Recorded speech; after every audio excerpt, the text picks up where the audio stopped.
அண்மைச் செய்தி. அதிமுக முன்னாள் அமைச்சர் எஸ்பி வேலுமணிக்கு கொலை மிரட்டல் விடுக்கப்பட்டுள்ள சம்பவம் குறித்து கோவை காவல் ஆணையாளரிடம் புகார் தெரிவிக்கப்பட்டுள்ளதை அண்மைச் செய்தியாக பார்த்துக் கொண்டிருக்கின்றோம். ஜூலை 30ஆம் தேதி குண்டுவெடிப்பு நடத்தி கொலை செய்யப் போவதாக மிரட்டல் கடிதம் பெறப்பட்டுள்ளது தொடர்பாக தற்பொழுது கோவை காவல் ஆணையரிடம் தகவல் தெரிவிக்கப்பட்டுள்ளது. மேலும் 1 கோடி ரூபாய் வழங்க வேண்டும் என்றும் அந்த கடிதம் மூலம் மர்ம நபர்கள் மிரட்டல் விடுத்துள்ளனர். அண்மைச் செய்தியாக பார்த்துக் கொண்டிருக்கின்றோம். கூடுதல் விவர செய்தியாளர் மணிகண்டன் வழங்க கேட்கலாம். மணிகண்டன், அதிமுக முன்னாள் அமைச்சர் எஸ்பி வேலுமணிக்கு கொலை மிரட்டல் விடுக்கப்பட்டுள்ளது.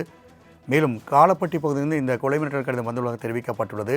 காவல்துறை அடுத்த கட்ட நடவடிக்கை என்ன? கூடுதல் விவரங்களை பதிவு செய்யலாம். வணக்கம் ராம்குமார். அதிமுக தலைமை நிலைய செயலாளரும் முன்னாள் அமைச்சருமான எஸ்பி வேலுமணிக்கு கொலை மிரட்டல் விடுக்கப்பட்ட சம்பவமானது பரபரப்பை ஏற்படுத்தி இருக்கிறது. அதாவது ஜூலை 30ஆம் தேதி குண்டுவெடிப்பு நடத்தி அவரை கொலை செய்ய போவதாகவும் 1 கோடி ரூபாய் பணம் கொடுக்க வேண்டும் எனவும் இந்த மிரட்டலில் தெரிவிக்கப்பட்டிருக்கிறது.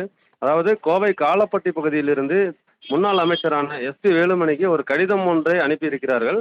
அது அந்த கடிதம் குறித்த விவரங்கள் தெரியாத நிலையில் அந்த கடிதத்தில் 1 கோடி ரூபாய் பணம் கொடுக்க வேண்டும் என்றும், இல்லை என்றால் ஜூலை 30ஆம் தேதி எஸ்பி வேலுமணி வீட்டில் குண்டு வைத்து அவரையும் குடும்ப உறுப்பினர்களும் கொலை செய்யப்படுவார்கள் எனவும் தெரிவிக்கப்பட்டிருக்கிறது.